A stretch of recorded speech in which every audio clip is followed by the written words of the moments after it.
میں ایک دکان پر موجود تھا، یہاں ایک شخص آیا اور اس نے دکاندار کو کچھ رقم ادا کی۔ شعیب بھائی نے مجھے مخاطب کرتے ہوئے اشارہ کیا، وسیم یہاں توجہ دو، یہ شخص کچھ سال پہلے مجھ سے اپنی بیٹی کی شادی پر کوئی سامان لے کر گیا تھا۔ اب تو مجھے بھی وہ رقم یاد نہیں تھی، لیکن آج یہ شخص میری رقم ادا کرنے آیا ہوا ہے۔ ہمارے ملک، ہمارے معاشرے میں ایسے لوگ بھی موجود ہیں۔ سن کر خوشی ہوئی اور میں مسکراتے ہوئے اس شخص سے مخاطب ہوا، پوچھا کہ دکاندار نے اس دوران آپ کو کالز کر کے تنگ نہیں کیا؟ راستے میں کسی جگہ ملاقات ہوئی اور آپ کو بھرے بازار میں لوگوں کے سامنے ذلیل نہیں کیا؟ جواب ملا، نہیں، کبھی نہیں۔ اب مجھے مزید حیرت ہوئی۔ میں نے پوچھا، شعیب صاحب اس کی کوئی خاص وجہ؟ آپ نے اپنی رقم کی واپسی کے لیے اس شخص کو تنگ کیوں نہیں کیا؟ کیا آپ نے ادھار پر سامان دے کر اضافی رقم لگائی تھی؟ میں نے تنگ اس لیے نہیں کیا کہ یہ ضرورت مند تھا جو ایک ساتھ رقم ادا نہیں کر سکتا تھا۔ میں نے سوچا آ گئی تو ٹھیک ہے، رقم نہ بھی ملی تو کوئی بات نہیں، اور میں نے اصل قیمت پر ہی سامان دیا تھا، کوئی اضافی رقم نہیں لگائی تھی۔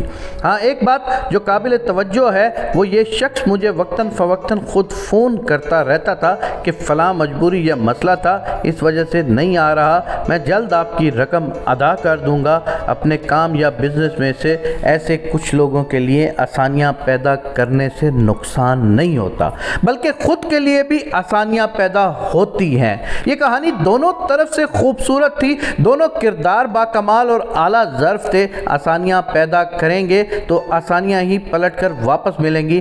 آپ کسی کی چھوٹی پریشانی حل کر دیجئے، اللہ تعالیٰ آپ کی بڑے پریشانیاں اور مسئلے حل کر دے گا۔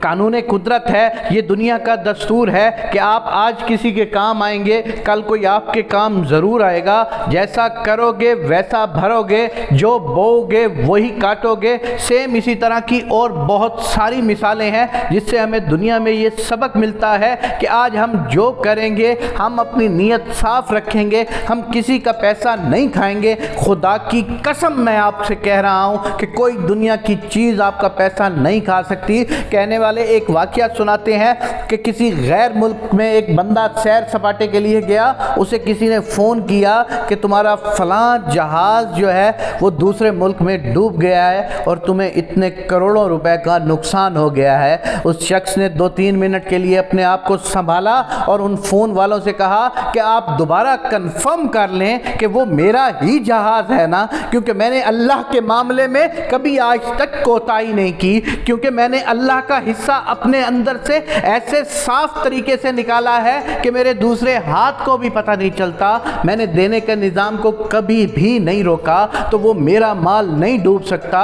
واقعی کچھ ٹائم کے بعد وہ پتہ چلا کہ وہ ان جیسے ایک سیم نام کے کسی اور تاجر کا تھا۔ کیا خوبصورت مثال ہے، کیا خوبصورت شان ہے اس رب باری تعالیٰ کی کہ جب آپ اس کے دیے ہوئے رزق سے لوگوں کو جتنا دیں گے یا اپنے رزق کو جتنا حلال کریں گے، آپ کا رزق کوئی چھین ہی نہیں سکتا۔